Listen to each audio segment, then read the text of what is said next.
Really what I'm going after, what I'm using is genius trees.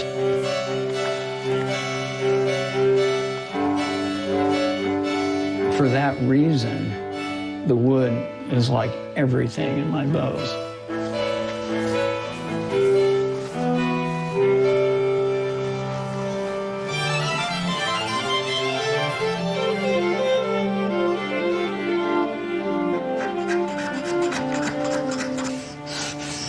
The fine player has a level of control over the bow that's just like an Olympic gymnast of the hand.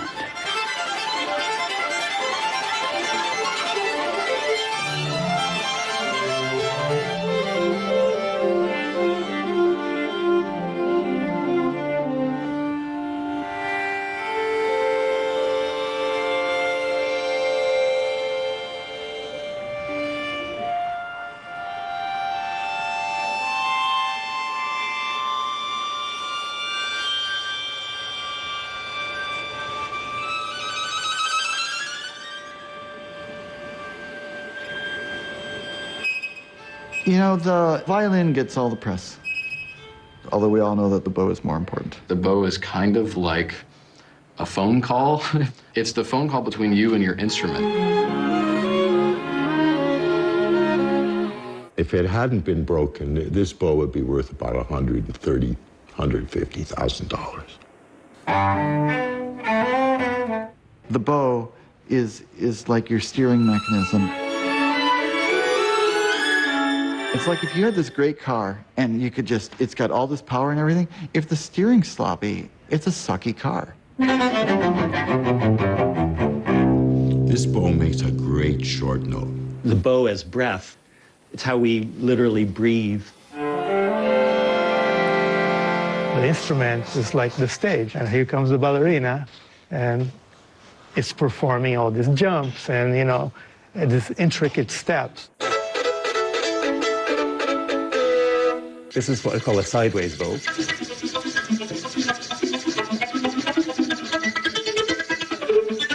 Spiccato or martelé.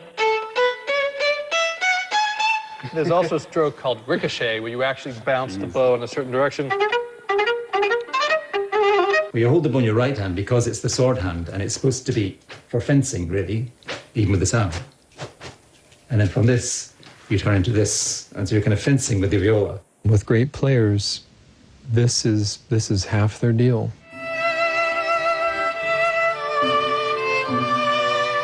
But it never takes main stage. It's really hard for people, even myself, to grasp the fact that the bow is an instrument in itself. This is kind of like the silent servant that's super key to the whole element.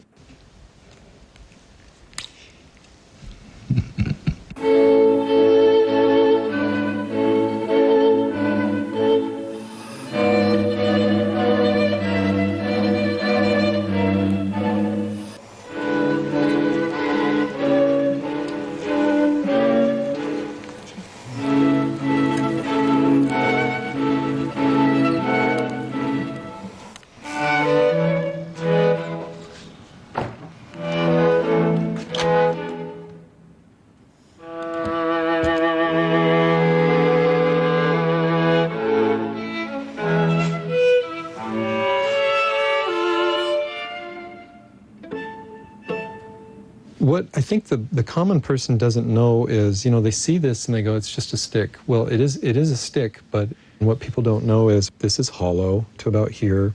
This piece goes in here, and it's threaded, and this is an octagon that turns into a circular shape. And the frog is silver lined with this little brass eyelet that's put just exactly in the right place so that it glides back and forth, tightens the hair. There's a nice perfect bend in it. There's no glue holding the hairs in. It's all pressure fit. There's 30 feet of silver wire right here.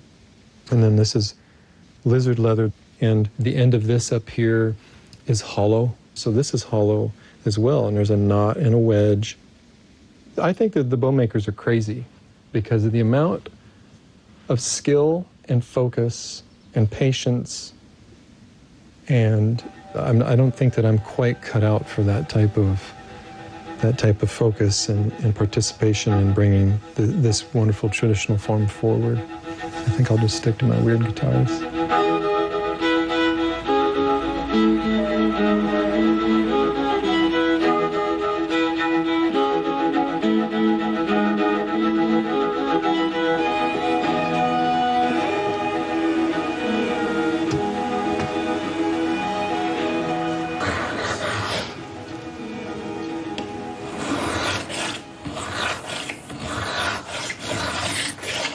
Now, you could say that the bow is a functional item and that as such, it doesn't matter whether it's beautiful or ugly. But in my opinion, that's not true at all. If something is beautiful, you want to bring it into yourself. And so the bow really has to be beautiful in order to draw the player into using it the best they possibly can.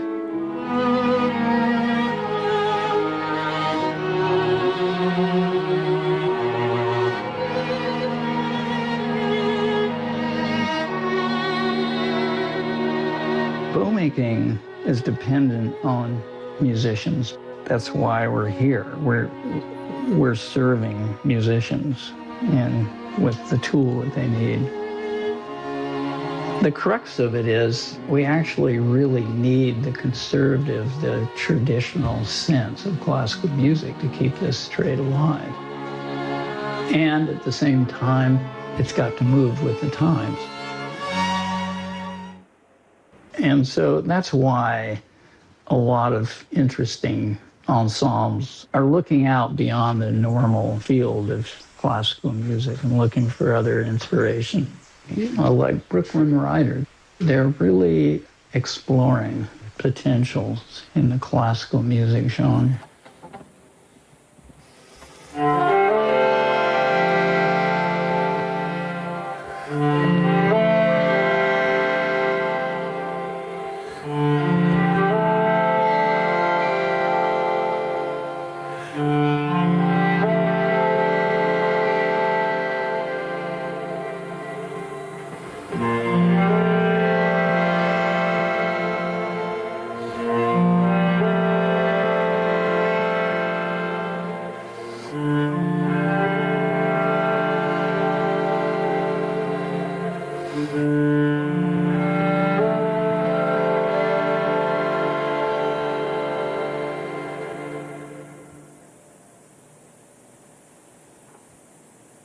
I love the fact that this thing I'm holding in my hand literally is from all parts of the world, like the Pernambuco is from Brazil, of course, and the frog is made of ebony, which grows in Africa or India. Yeah. And the horsehair is from, Mongolian or Canadian horses. The shell could be like Japanese. Oh, there's two types abalone of mother of pearl.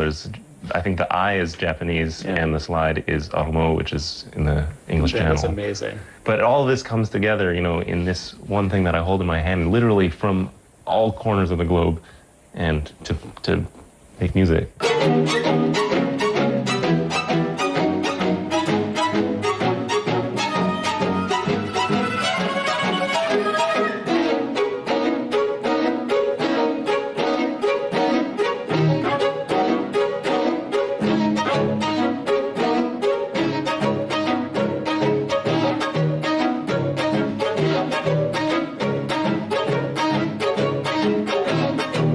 You haven't seen the case of bows. Let's see the case of bows. I don't think I've ever seen the case of bows. I have a case of bows. Can we see it? Yeah, actually. Bring it out. Yeah, bring it out. Yeah. There it is. Oh, yeah. Charles Espy was the first person that I actually commissioned a bow from. I feel like Charles has an incredible idea of how the bow feels in the air or on the string. I've got Charles Espy number 2. This is Charles Espy number 3, which is a really flexible, beautiful bow. My most recent Charles Espy, it's number 4. for me. What I was playing last night is also a pretty recent bow. This is by Noel Burke, Irish bowmaker. He worked, I think, with Charles for a time. So I was. And his happy brother about is a well-noted Celtic fiddler, right? Kevin Burke, yeah. That was probably the first time I really paid attention to what a bow can do. Because the first time I played on an SB bow, I realised I'd never played on a bow like this before.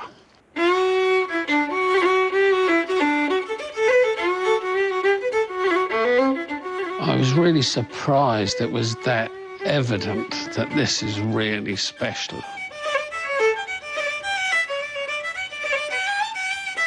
It seemed to track on its own. You didn't have to guide it, it knew where to go.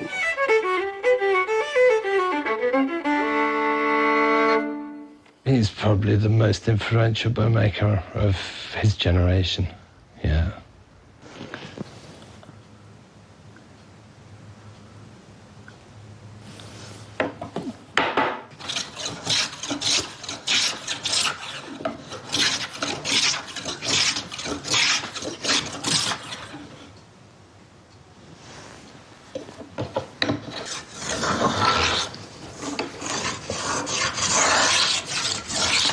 What I really like to listen to is string quartet. I think it's the ultimate in musicality to play in a quartet.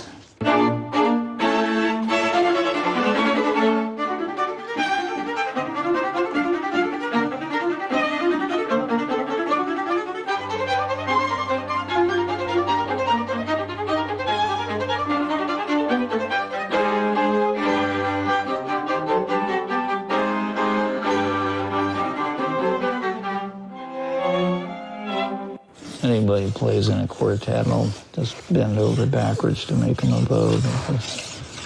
I think what did it for me was I was in New York, and the violist Toby Apple, who teaches Juilliard, let me try an SB bow, viola bow that he has, and the sound that it got out of my instrument, I had never heard my instrument sound like that before. I was at Nick Cord's place from the Brooklyn Rider. He has 4 Charles SB viola bows. He put me into a room in his house, and I just stayed there for an hour trying each bow. My favorite bow of Nick's, the luminous one, I told Charles. When I looked up the bow, I discovered that the stick was number 625, and I thought, geez, I think I still have one of those sticks. And I was looking for 625, went through, and finally I found it. Turns out it was the only piece of wood left of that batch. That's the same bow that I loved from Nick's. I looked at the stick, and I'd written her name on the stick. So I thought that was serendipitous, to say the least. So my favorite bow of Nick's happened to be the same exact batch of wood as the one he was setting aside for me before I even told him for sure that I wanted to commission a bow.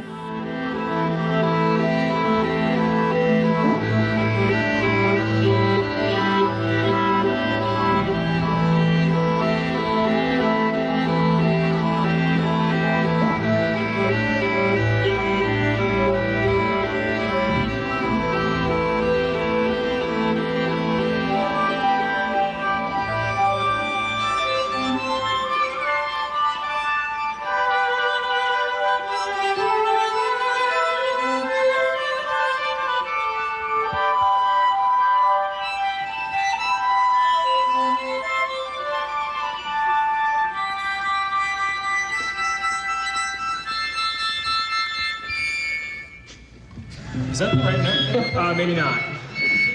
Hold on. C sharp doesn't sound right. Does someone have a C sharp there? Yeah. You want to try it? Yeah. Sure. Right.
And maybe hit a high C, someone, yeah.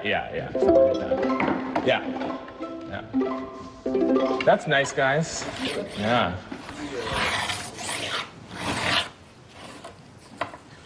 Yeah, this is the bow. This is Milena's bow. To make a stick, using the French method, you basically take a bow like this and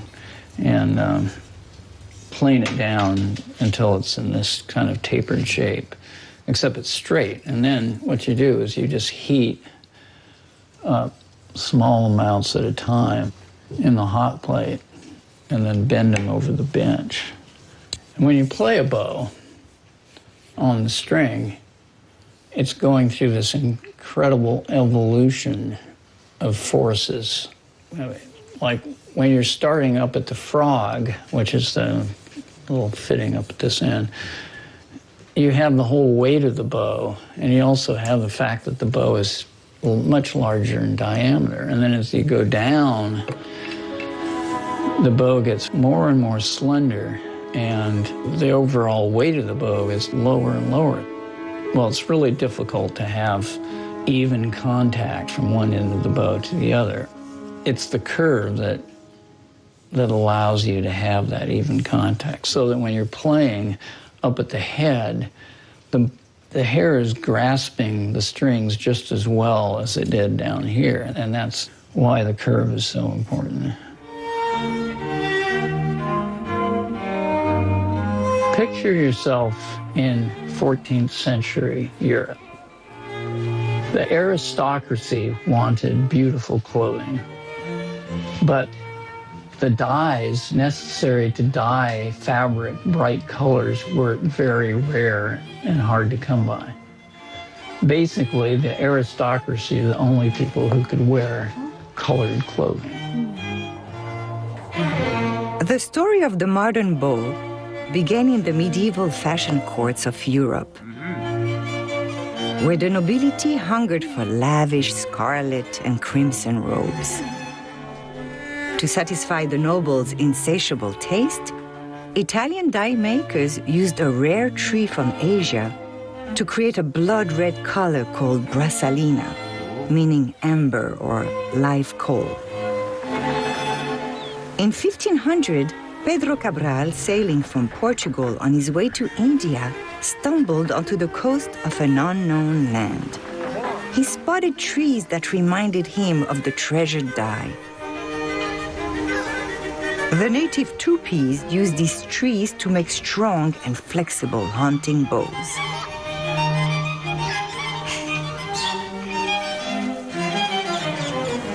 Cabral cut a swift deal exchanging clothes, beads, and machetes for muscle.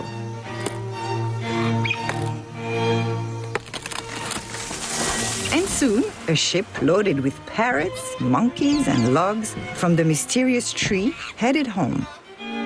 It caused an uproar. Dyes from the wood proved extraordinary.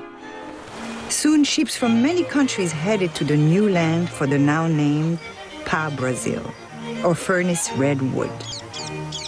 Centuries of exploitation had begun of a tree and a country named after the tree, Brazil. But it would take a couple hundred more years and an illiterate fisherman in France to use pau-brasil to turn the music world on its ear.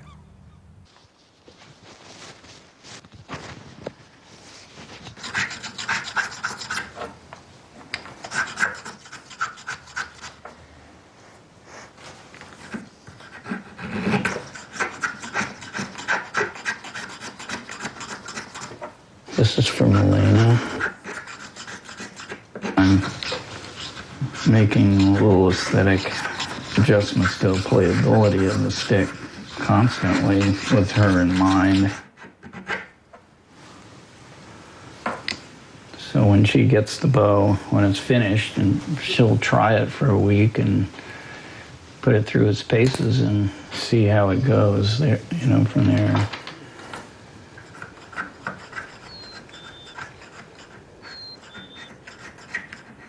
I was his first student, yeah. I was good, but he was very tough. If he got it wrong, he would, he'd just make sure he got it right. Yeah, but getting it wrong wasn't an option. He, more than anything, instilled a respect for the trade. This is what we call 4A. These were made for Bowmakers in Mirecourt back in the 19th century. It's a very simple drill, and that's what we use for all the drilling.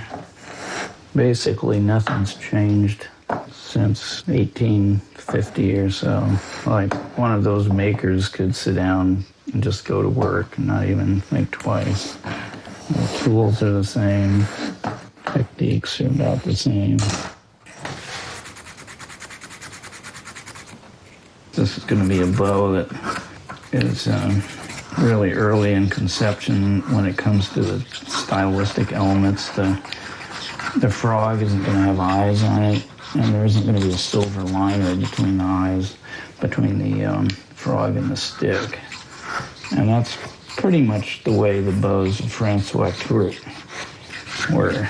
Those are bows he was making, say, in around 1800, 1810.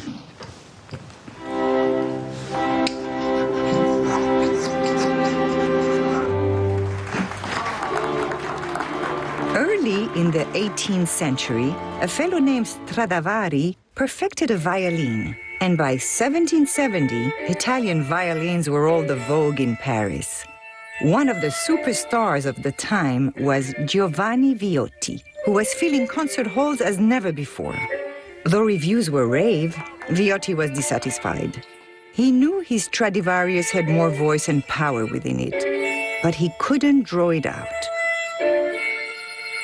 If only he could find a bow maker.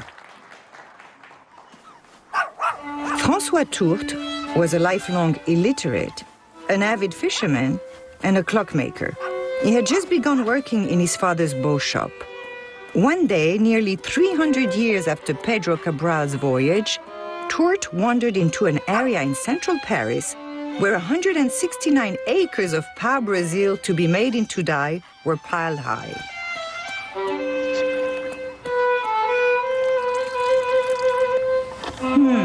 He thought, I wonder what else this wood is good for.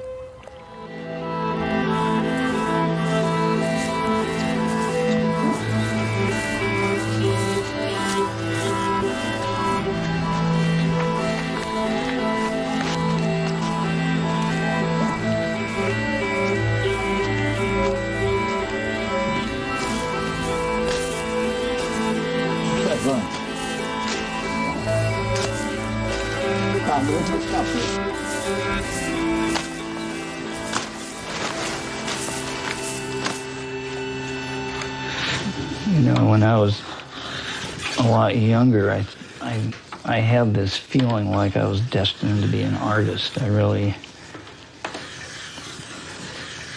wanted that for some reason. For me, it was lacking something, and then when I discovered bow making, it fit the keyhole. That I could be making something that was beautiful, that could actually be used by people. A bow is in the hands of a professional player for 4 or 5 or more hours every single day for decades. It's like incredible, the relationship they have with them. One day, Viotti wandered into Tourt's shop, not realizing they were about to transform classical music. Tourt worked with Viotti for months using the new wood. He did some revolutionary things to the bow. He made it concave and longer. He added a metal ferrule, and he cambered a straight piece of wood rather than one already curved. He nervously handed his creation to Viotti.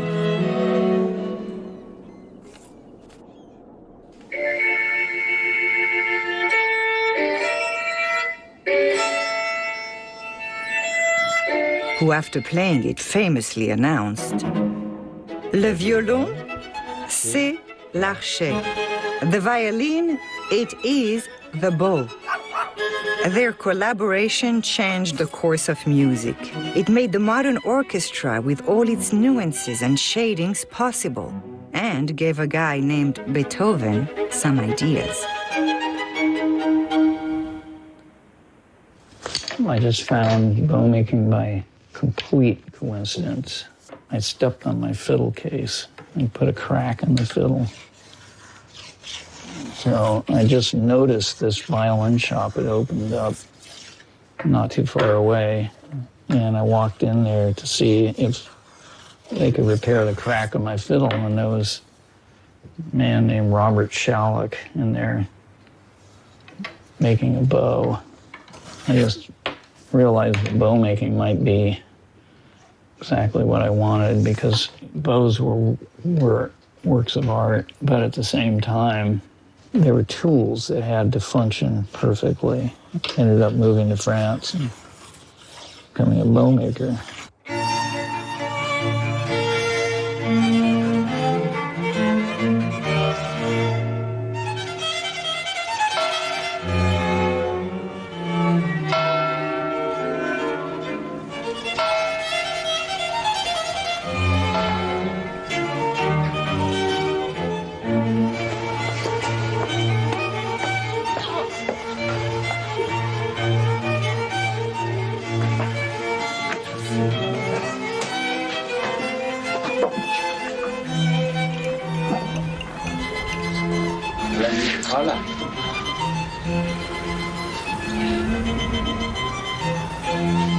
And the workshop. What's your head?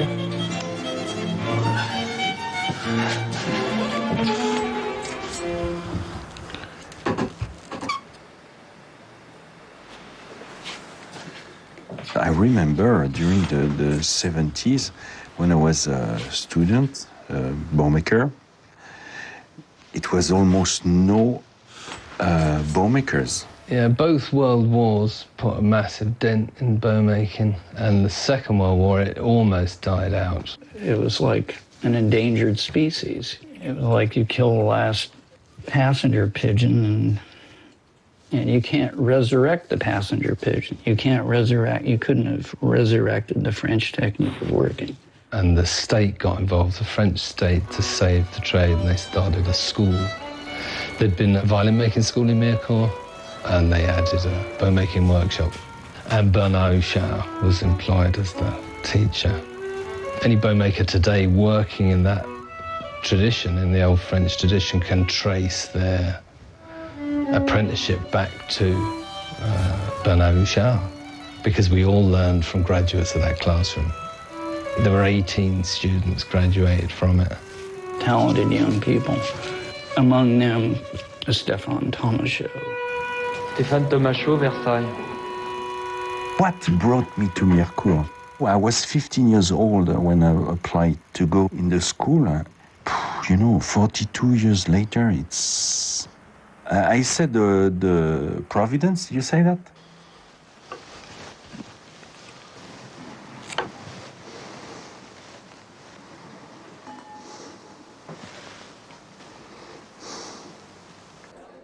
I spent 2 years with Stefan. Working in Stefan's place, everything was very relaxed. The radio would be on, we'd be joking, drinking beer. In Chuck's place, it was very quiet and studious. There's serious stuff going on. That stuck with me, I think. I still drink beer and have the radio on in the workshop, but that approach that this is, it's important to do this right, I got from Chuck. So there's a lot taken from Chuck and a lot added in there from Stéphane Tomaschot. They're the two most important bow makers around. Let me see.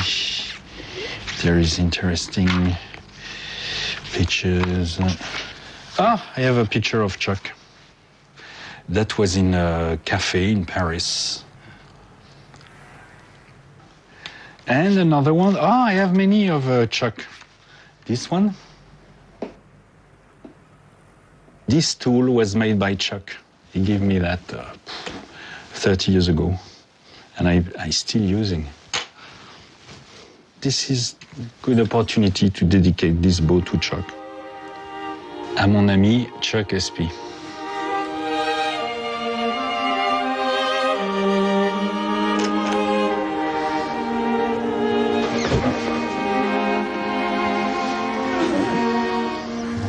You look at the bow and say, oh, and you feel with a good painter or a chapter of Dostoevsky or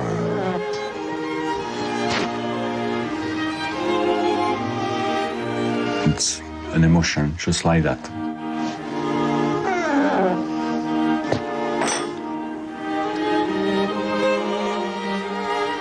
There is a big bunch now of young, really good bowmakers, but I don't always understand them. I mean, understand the style.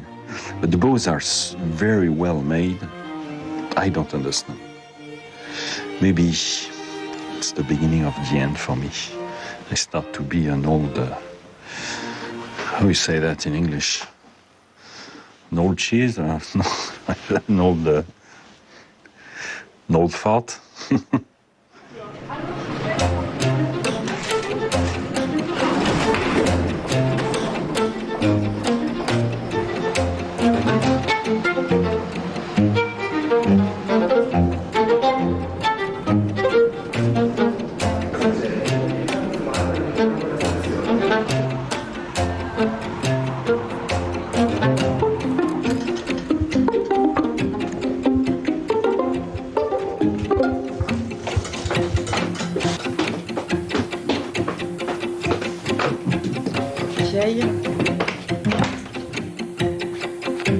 When Josephine was young in the school, I say that you have to work well in the school. Because if you don't work in the school, you will be a bowmaker. Or, even worse, a violin maker. So you have to work. So Josephine works well, but she became a bowmaker.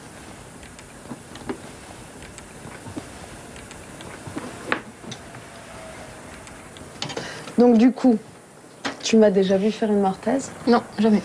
Ah ouais? Là. Bah oui, D'accord. parce que t'es creusé. Ouais. And Josephine, she's probably like me. She has difficulty with the authority in general of a boss. She wants to be her own boss. En fait, since the beginning, I know that I didn't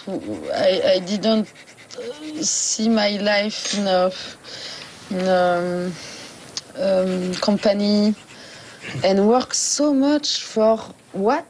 For I don't know, but to make money.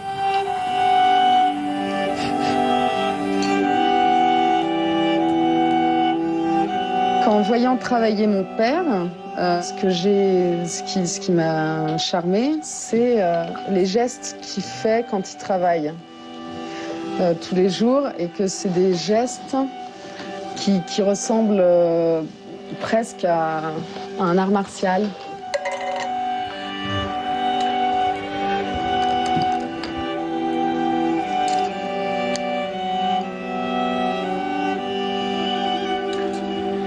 À 16 ans, je lui ai dit, tiens, j'apprendrais bien à faire des archets. Il m'a dit, non, non, fais des études. Faut faire des études. Si tu fais pas d'études, t'auras pas de boulot, nan. Et du coup, personne te dit, ah, mais par contre, si t'as envie de faire un truc avec tes mains. Du coup, mon père me propose, il dit, tu veux faire un truc avec tes mains, bah, vas-y, rabote des baguettes. Je suis là, bah ouais, vas-y, je fais ça, mais... And after that, she stayed in front of me for, I think, almost 2 years or something like that.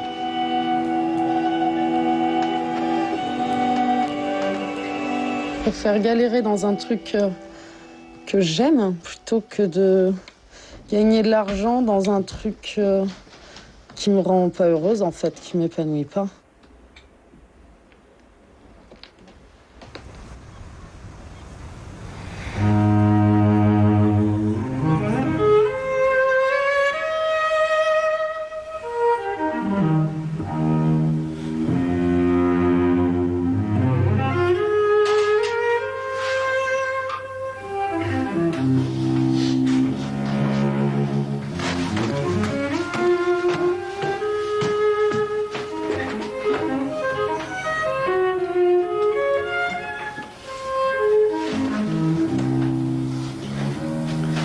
first met Charles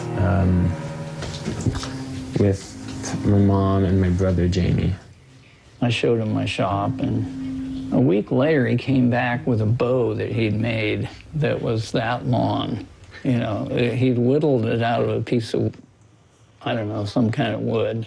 My mom would say from time to time, "Oh, someday you're gonna make a bow. Charles is gonna show you how to make a bow." And I thought she was crazy. It's like, there's no way I can do something like that.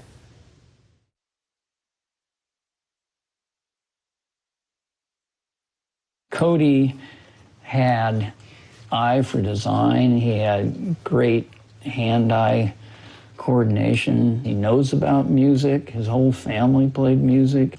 And he's got a drive to be great at something. To succeed at bow making, you need to want to be the best, because bow making is a very narrow field.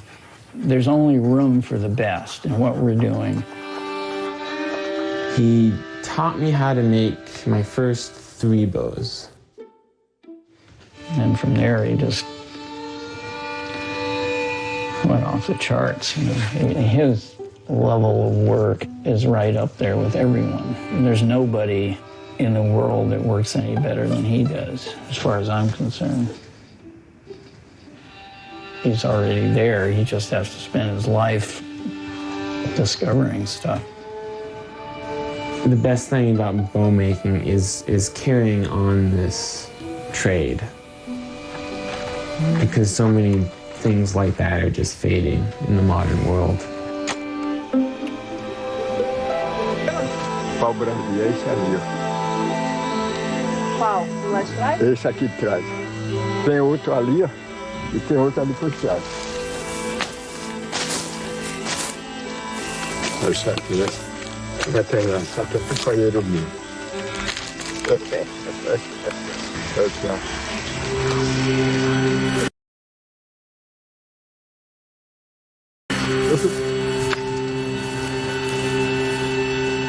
You know, you can really see the strength of this wood when you look at the shaving. Like a lot of wood, the shaving like this, you just pull it and it would fall apart.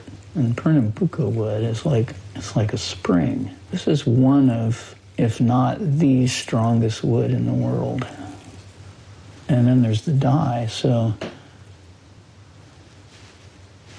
in a little while you'll start to see the pink come out. And before long, this whole jar will be pink.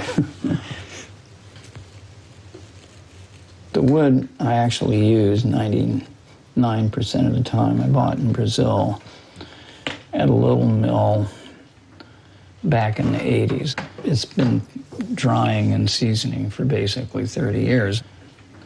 And so I know the trees these boards came out of. In my wood, I'll go through it, and there'll be just like veins of one tree. I can recognize the tree in each of these boards.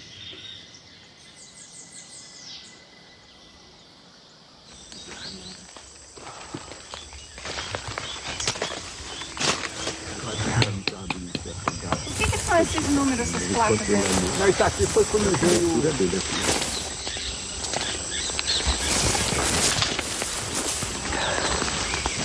É a mãe terra para poder conservar essas crianças, né? Isso aí para eles são as crianças, né?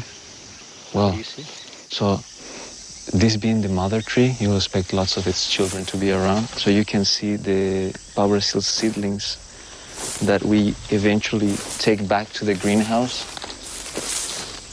like this one, to plant somewhere else. So these are only, so you see how many, only in this small area, we have 3 of them. And all around, we could take 50 home.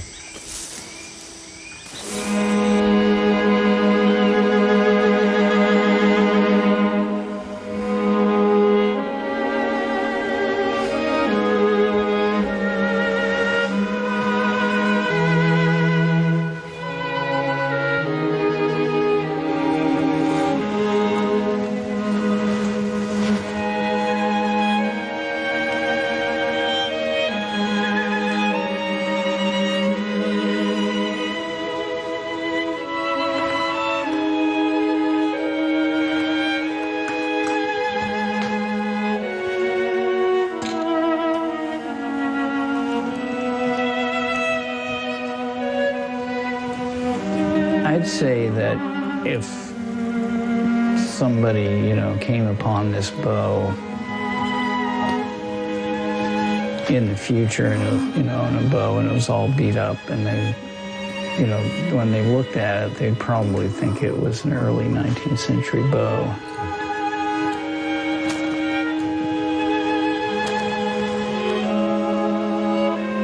Looking good. I really hope Elena likes this bow. I really feel that it's a special stick. It's just got a special power in the wood itself.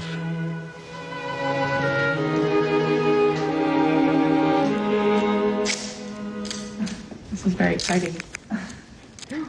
Amazing. And then look at directions on the back, like the sleeve of a bubble wrap.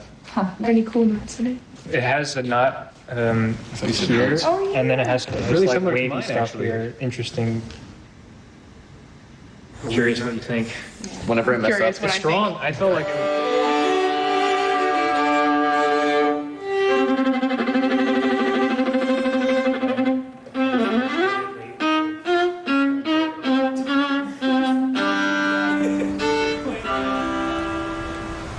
This is the SB bow right here.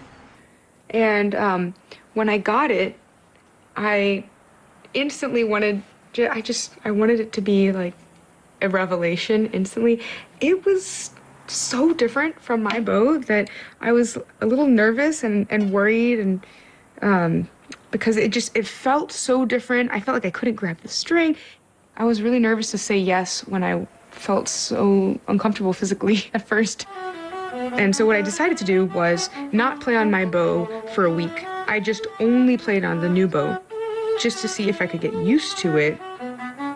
It had a very luminous and lively sound. Like the sound was very, it just felt like it was really spinning and alive. And then I played it in concert and it felt slightly easier to play on. So I thought this is a good sign. That was actually the best thing I could have done for my own playing. Letting go and realizing the potential of this relationship. It really helped me understand myself better. And I just want to keep exploring that.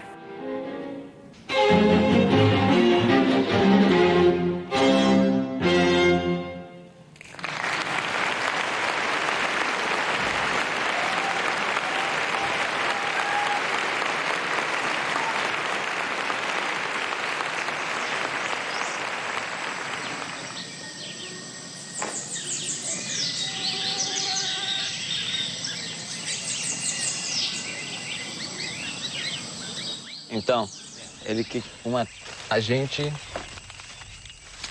sentir a energia da árvore, se aproximar, tocar a árvore e fechar os olhos um momentinho. Você faz comigo? Vamos fazer? Bora. Bora então. Não, se você correr... Como é? Eu não vou correr não. Você pode fechar os olhos e correr.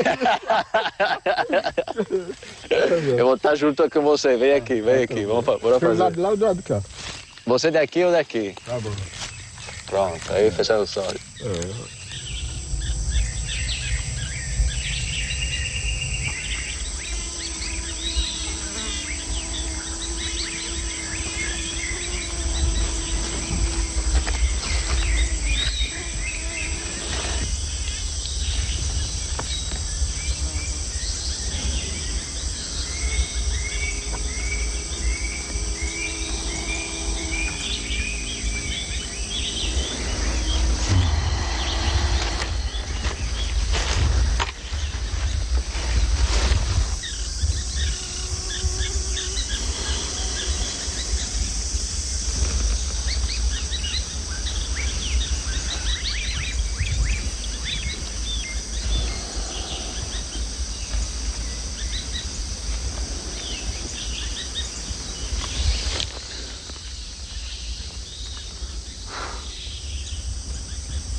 Ai,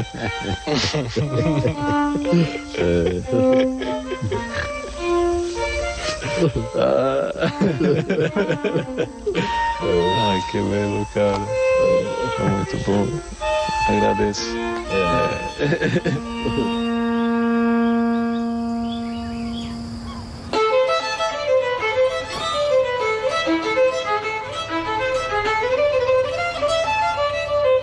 It's just exploded all over the world. That set of techniques has been passed along, you know, and I've passed it along to a few people, and they're passing it on, and other people, you know, were learning at the same time as me are passing it on, and so it's just blossomed. I don't think it's possible to retire when you have a trade like bow making. It's not something you retire from. It's basically your life. And so I don't have any intention of retiring. I'm just excited about some of these sticks I just found. I see a piece of wood like this, and I can see the finished bow, or I can see other bows that look like it, you know, really old bows that are 150 years old. And here's a really interesting stick. I think this might be the next bow I make. Yeah, this is the one I'm really curious about.